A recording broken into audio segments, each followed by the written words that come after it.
I am all packed up and just leaving the house, heading to Santa Barbara, and then off to Big Sur. A big reason why I got in to all the modalities that I use for my mental health was because of the mentors I've met along the way, friends and family, teachers, people with more wisdom than I at the time. And I'm going to see one of my most fond mentors and one of my best friends, really. His name's River. He lives in Santa Barbara. And when you're working on yourself and trying to help others, it's always good to go check in with your mentors from time to time. We live 4 hours away, but we always find a way to spend time together, either meet up for a hike or just get to hang out and meditate. He is very fond of mantra meditation, specifically chanting Wahe Guru. I'm excited to see him and his family. I'm about to hit the freeway and see you in Santa Barbara.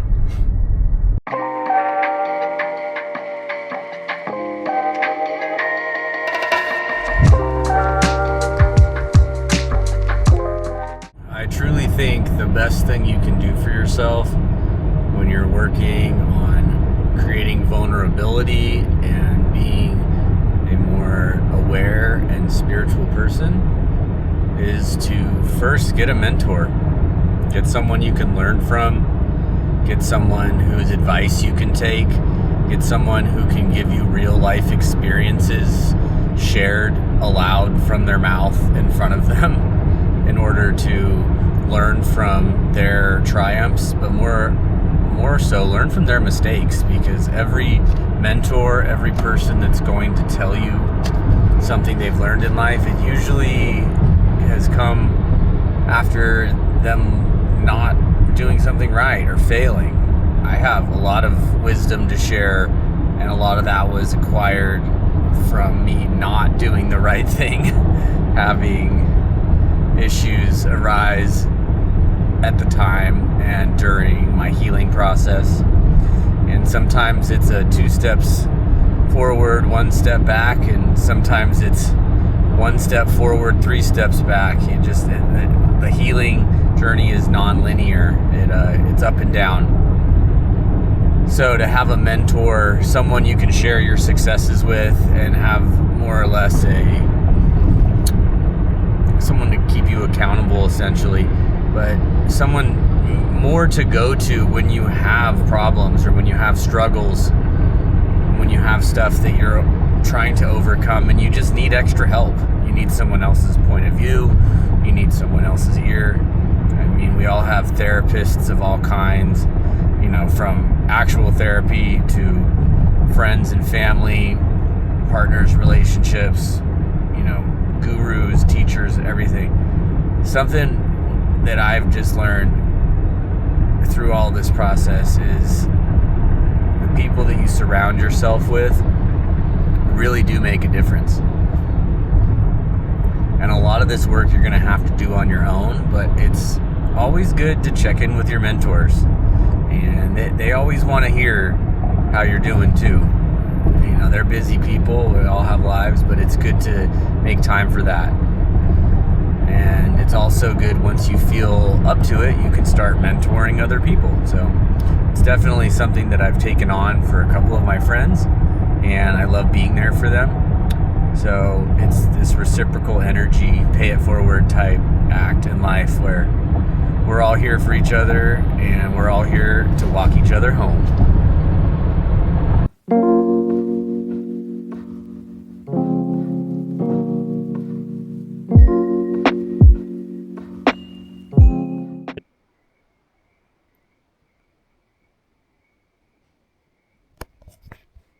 I just made it to River's house. It's really dark out.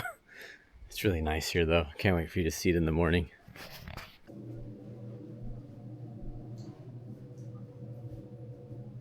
It's going to be about 30 minutes, brother. For what? Until the race is... Oh, yeah, you're good. I got to show you the new camera. It's the new DJI Nano, if you looked at this thing yet. So you can disconnect it. What? And so you have like, for just essentially a monitor. Hello, check mic 1, 2. Oh my God, this is so cool.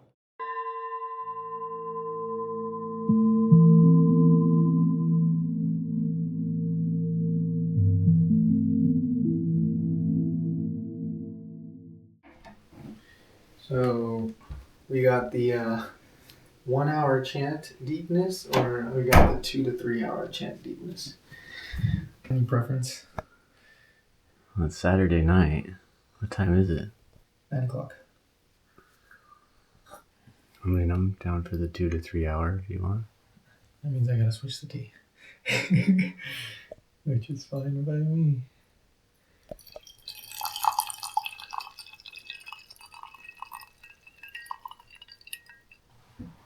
That's our specialty.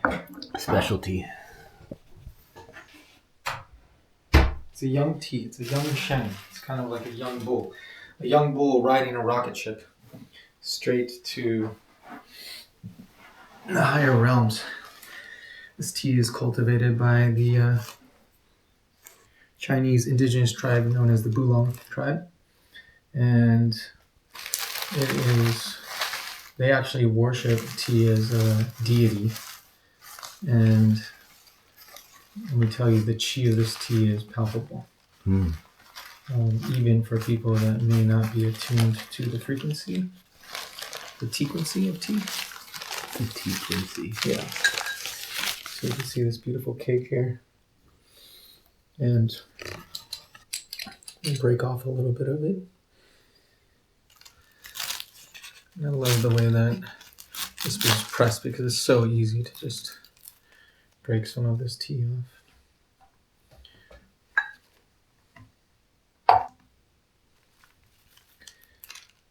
Just weigh this out. Just so we don't go too overboard. Ah, perfect. 6. That's exactly what I was looking for. Just put a little 6.1 in honor of the one divine creator. This is going to be our last serving of that same tea for right now. Here you go, good sir. Thank you.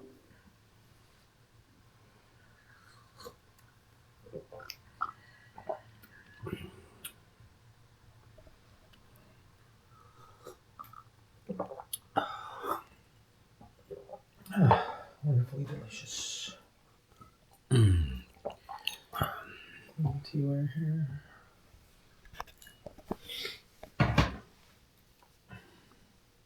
And so what we'll do here is let's just prepare this tea.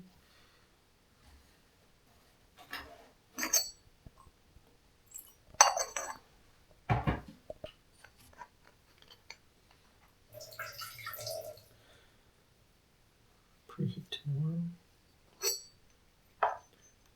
So right now I'm noticing just with this previous tea, it's a nice balance. It feels like very balanced between masculine and feminine, yin yang. It's present with me in the third eye, in the forehead, and kind of in this, sixth chakra area. Feeling energy rising gently, subtly. And we'll be able to contrast that to see how a dark tea like a Li Bao is going to shift us.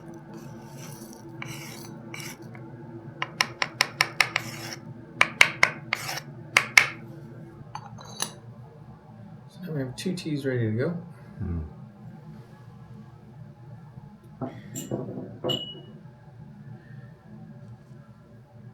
And we're just waiting for the warmer. Okay, so now we're going to get into Li Bao. This is a beautiful teapot, a dragon egg teapot, which is more yin in nature. Yi Xing clay, or Yi Xing clay, they like to say in China. And I was gifted this by a wonderful tea master in Taiwan after a 7 to 9 hour session of tea.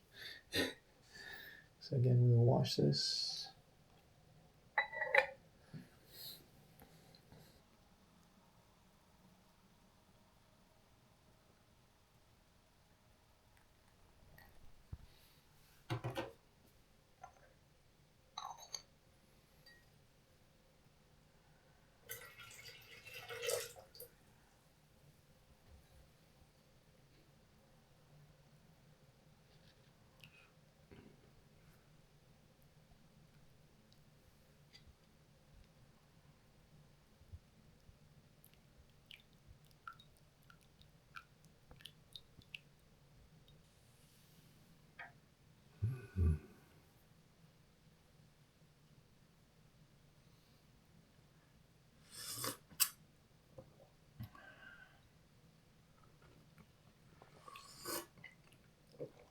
Much different.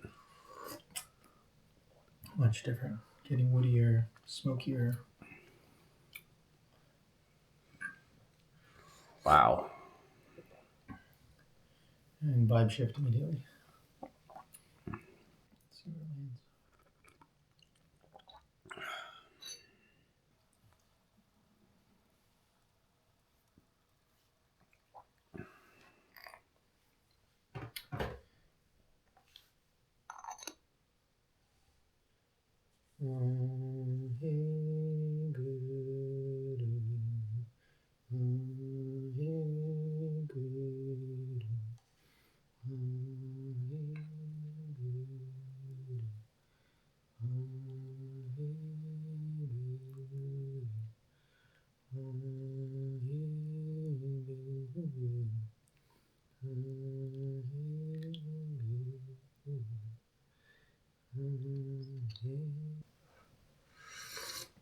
I don't know why I'm reminiscing on this at this moment, but I still remember the first day that I met you outside of the retreat.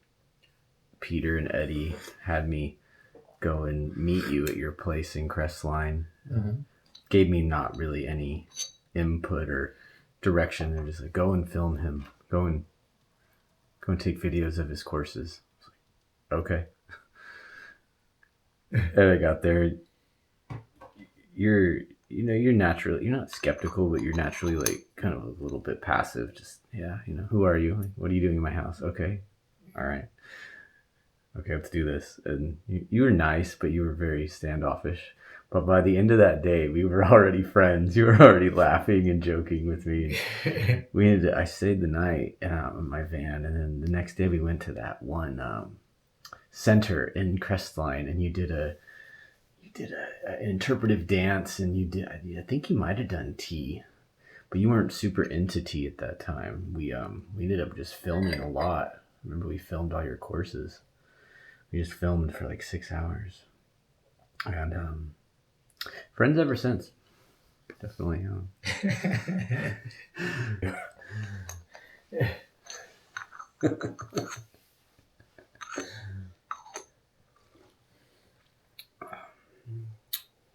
Do you buy these online, or do you buy these in other countries, bring them back, or what do you?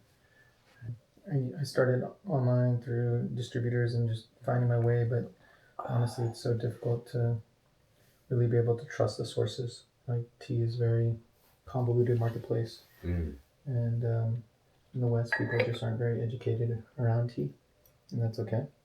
But people get prone to getting ripped off from fake tea, fake teaware, fake everything. It's just I think there's a lot of money in tea. It's a massive industry. It's the second most drunk drink in the world, behind water. So very interesting stat. Totally believable because tea is drank everywhere. In Turkey, they drink more tea than they drink water. Really? Yeah, really. Wow. They're the only country that does that.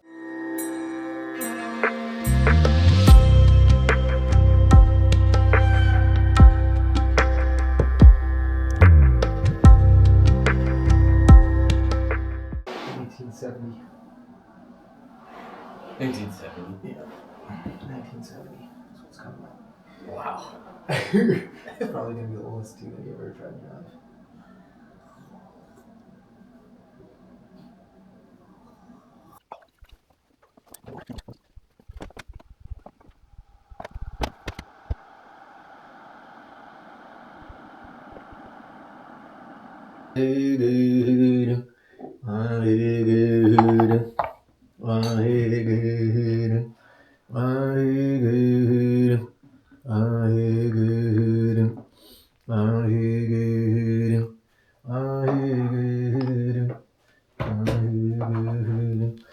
Okay, we will do 2 infinity steeps.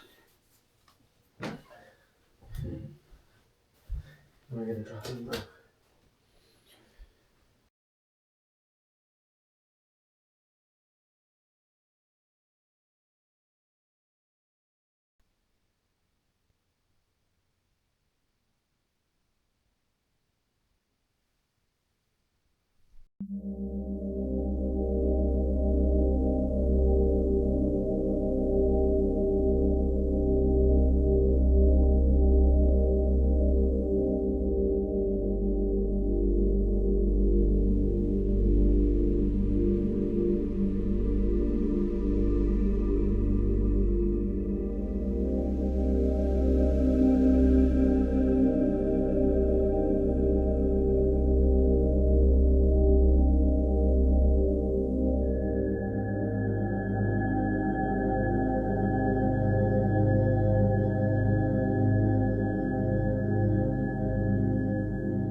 Bees have always been my spirit animal. They have a lot of different symbolism when it comes to spirituality. They are first very productive, and that productivity, working together, a worker bee, they work together in order to create something, which is a collaboration, which is something that we all have to do in life from time to time, especially when it comes to our own spiritual growth. It's a very individual process, but a lot of that can be defined or actually impacted by who you hang out with. Here I am at my mentor's house in Santa Barbara, learning from him as he is learning from me, because it's a back and forth process here. And I feel like there is some symbolism with bees in this whole process. because they have to work together in order to create honey. So I've always resonated with bees, and of course I would come across some on this trip. All right, so we're back here in the tea house. Yes, we are. And we were going to talk about last night's tea ceremony, which was Here's the aftermath. quite the experience for me. I've done this a lot with River, and I kind of can say I kind of blacked out at the end. I mean, I looked at my phone and it was after midnight, so that means we drank tea for over 3 hours and meditated for over an hour. He said, I remember him saying somewhere around 30 cups, which I think to this point I'd had maybe like 15 with the most I'd ever had sitting with him. So that was shocking, just the amount of tea. I got up to pee a couple times. I wanted to elaborate on what you said about when we were tapping in ahead of when we are going to drop into doing the mantra, and we were just having tea, and there would be these moments where we would start talking and you just say like, hey, no, let's tap back in. And I remember it being so easy for me to just switch from my thought process was like, here we're drinking tea, and then I was like, oh, I'm back in the mantra. Like I was just for some reason there's like some kind of a lapse sometimes when I would be like so present, and I'd want to talk to you and say things, or I'd want to ask how you're doing more, like hear stuff or hear about your stories or something. I was so present last night that I was just observing, and I was so calm, and I was so present and just really quiet and just enjoying every minute of it. And every tea just seemed to not only intensify but also like make me more calm and relaxed, and I was sitting into it and leaning into it in like a whole different way. Society is more into sweet, but bitter is where all the nutrients are. Like I love all your little tidbits of everything that you explain within it. So it's not only a tea journey, it's a documentary essentially about how this ended up at your your ceremony, and how you went to these places and you talked to these people and really make sure that where does it lead you, where is it bringing you. However, that particular experience was the first time that we ever did in that set and in that order, because it's like a kriya, it's like the different threads or energies, the cheese of the tea working together, and then taking you on this beautiful journey. Put the infinity steeps in for the Li Bao in the 1970s, and we got ready to go for the meditation. And let me tell you, kids, that meditation wasn't your grandma's meditation.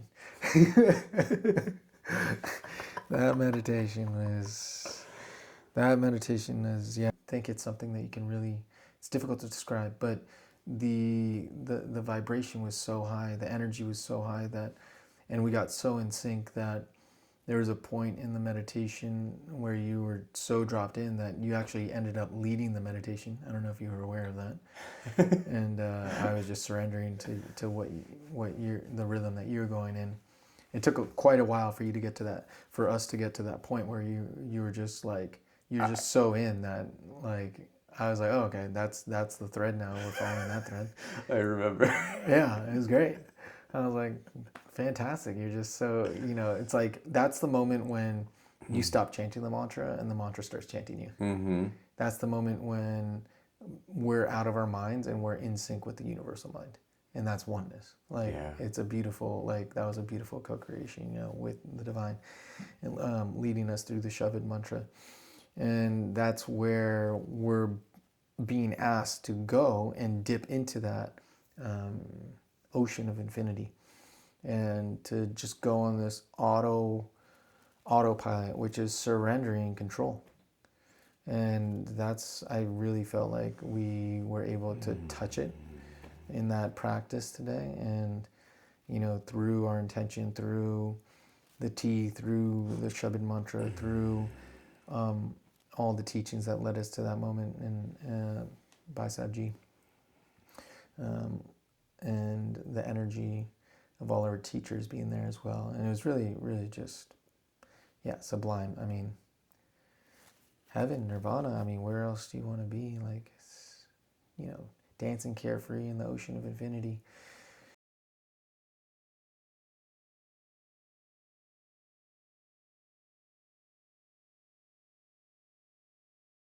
I was doing the recap in my brain as I was going to sleep, and I had some of the best dreams and best sleep I've had in a while, I can really say. And normally I feel like really caffeinated. I don't even know if these teas had caffeine in them or they were more just they were different, but I felt so restful. I mean, I could have been tired as well, but the ease that it put me at, like physically too, because I don't normally have some kind of like tension in my back, which I started with during the meditation, and you always told me to breathe like into that discomfort, and my whole body was just completely at ease by about 20 minutes into the ceremony. Like I couldn't even feel my body easily, because I remember we started about 9 o'clock, and then I climbed into bed and it was 12:23.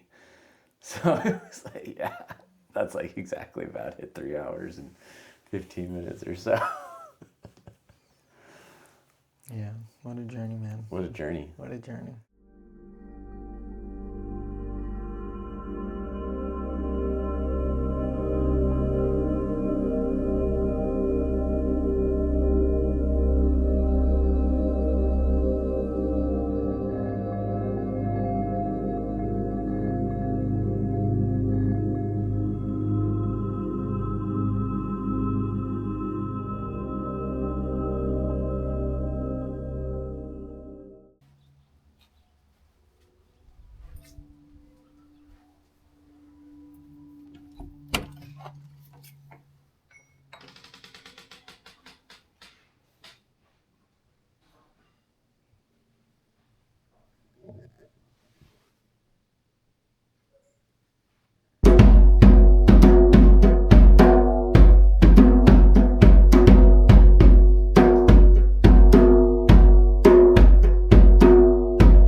It's super bassy.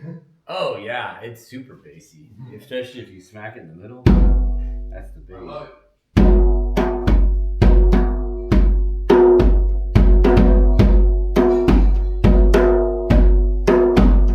You play something and I'll play to it.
I want to mention that I took a 3-hour nap today. That's very rare for me. I do like to take naps. Usually if I take a nap, it's for a half an hour or an hour. But I laid down today and I woke up 3 hours later and it felt amazing. I would equate it to being very comfortable at this house. It's very serene and calm. It's a very relaxing place to be, to the point where when I laid down, I totally fell asleep for 3 hours in the middle of the day, which is very rare. We woke up pretty early and I went in the back and meditated and got some footage of the garden. And then we did a recap from last night for the tea ceremony. We did a recap and got to mention a couple of things that I felt to River and got to hear his point of view as well. And then we listened to the Sangha, which is an online community that they have church essentially on Sundays, but it's online because it's coming live from England. So we listened to that, and it was about noon, and I decided to go upstairs and it's like, oh, I'm just going to lay down for a second. Boom, 3 hours later. So feel amazing. And we're just having a nice day. It's funny. It's actually Super Bowl Sunday, but we don't even care about the Super Bowl. We're just having a nice day here. And I'm just relaxing. We're going to doing some stretching. We're having someone else come over. Maybe I think a group of people come over, and we're going to do a tea ceremony here in about an hour. So I was just doing some stretching until then. So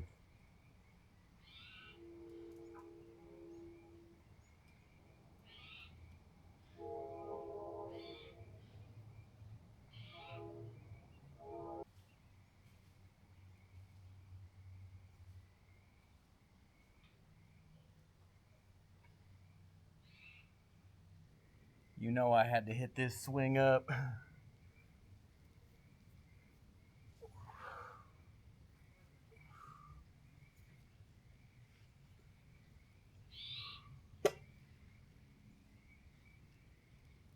Here we go. Dramatic jump. For the dismount.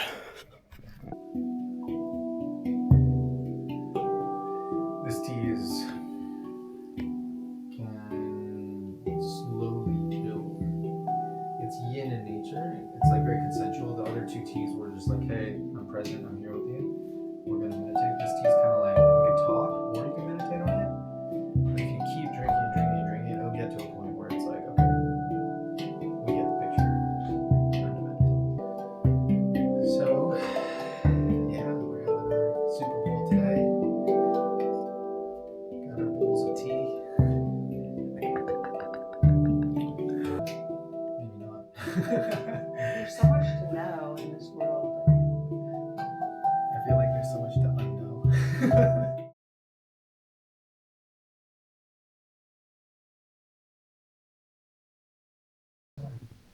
Of why you're showing up, how are you showing up. When you walk into a temple space, when you walk into somebody's place, even when you walk into this tea room, there's an intention behind it. Right? Somebody placed every little thing. Somebody designed every little thing so that you can have one little experience. This is the level of meticulousness that you get to have with your walk of spirituality towards light. How much intention can you bring into every little detail of your practice, of your life? It's like a little garden in your heart you get to manicure and landscape and make it so beautiful, and it already is. But you get to just add in the little color, the little flowers, a certain smell, a certain design, a certain touch. And the divine gives us that free will opportunity to be able to curate that. But if we're unaware, our garden gets overrun. We're no longer in control of it. Instead, other outside invasive plant species come and invade our garden. So we must guard our garden. We must, as a true spiritualist, we must be alert. Not only what you are attempting to curate, but what are you letting in? It shouldn't be much, unless it's in alignment. So with that Sangha-chi, may we continue to tend to our gardens, may we continue to vibrate into aligned spaces, and may we continue to walk our path to remember who we truly are. With that, bringing hands to heart center. Waheguru Ji Ka Khalsa. Waheguru Ji Ki Fateh. To the light within you, and light of victories all beings, and be happy and free. Thank you so much for practicing today, Sangha-chi.